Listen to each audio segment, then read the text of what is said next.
Nami karon diri, chill ra, pero among i-share ang among pagsabot sa case study about the digital audit of Global Go, usa ka e-commerce platform na fully automated. So una, atong hisgutan kung ngano nga ang segregation of duties halos na di na magamit sa ilang proseso.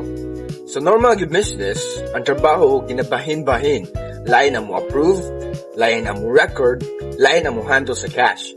Pero sa Global Go, ang system mismo ang magbuhat sa tanan, pagbayad, pag-update sa inventory, o pag-record sa accounting entry.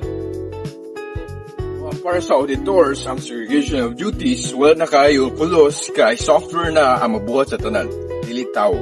Ang focus karon kay kung sakto ba ang programming o automated workflow sa system.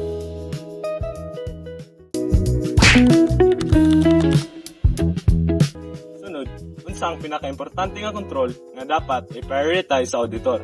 Dili na papel, dili na signature, kundi IT general control o application control. Ngano? Kay tanang transaction gikan sa system. So, para masiguro nga sakto ang record, ang auditor dapat motanaw kung kinsay allowed mo access sa system, dili ba masulod sa mga hackers, ang software ba dili basta-basta ma-alter, sakto ba ang automatic posting sa transactions.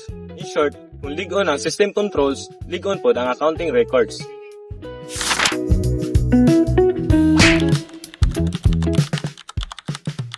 Ang ikatulo kay ang concept of non-repudiation. Sa online sales, si customer o si seller kay dili mag face-to-face. So dapat na-adjoy evidence or proof na si customer mismo ang nagbuhat sa transaction. Kung walay klaro nga evidence, pwede sila moingon nga, uy, dili ako ang nagpalit ana. So, dili siya mapamatud-an ug mawad-an og revenue ang Global Go. Mao importante kaayo ang digital proof. Logs, authentication records, digital signatures, o secure payment confirmations. Para sa auditor, ang non-repudiation kay basihan kung legitimate ba jud ang revenue sa financial statements.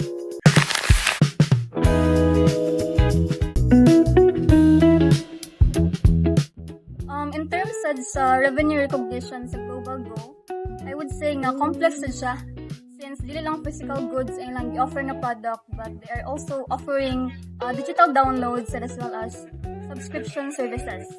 So sa physical goods, challenge ang pag-recognize sa revenue, especially if na yung mga returns as well as mga refunds. And sa digital downloads is ang timing, since wala mo siya physical shipping. And then sa subscription services is also timing. And challenge sad if kung ilahabang i-recognize ang lang revenue at a point in time or over time, since ang customer man jud, it receives access sa services continuously. So basically, somewhat ang timing ug ang amount sa revenue is a complicated factor tungod kay lain-lain og nature ang products o services nga ilang i-offer, and that would mean that lain-lain sa methods and approaches ang ilahang kinahanglan to recognize the revenue. Layo na do. So on the other hand, in terms of traditional audit sampling method, if ineffective ba siya or unreliable ba siya sa Global Go, I would say nga dili gyud siya effective. Because imagine Global Go deals with millions of transactions every day. And using traditional audit sampling method is dako jud og chances nga ma-miss ang mga errors and ang mga unusual nga activities. Since dili ma-cater ang volume sa velocity sa sales transactions daily. So that's why nigamit ang auditor og data analytics software para ma-check ang entire data set, which is reliable siya kaysa sa traditional.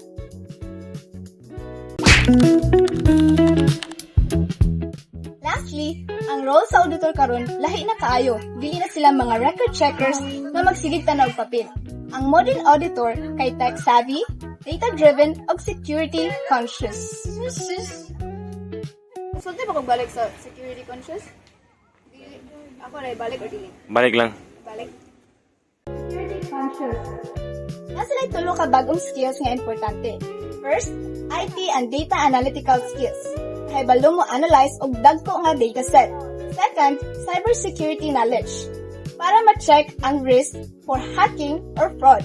Third, understanding for e-commerce revenue rules para sakto ang financial reporting. In short, ang auditor karon kay combination na sa accountant, IT specialist ug investigator. 1, 2, 3, go. Thank you for watching. We hope ang among chill pero informative nga explanation makatabang sa pagsabot sa Global Go case study.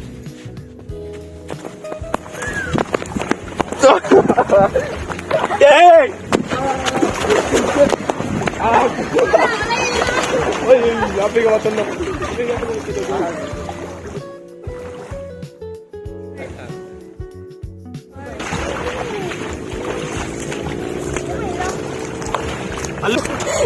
Tanawan daw!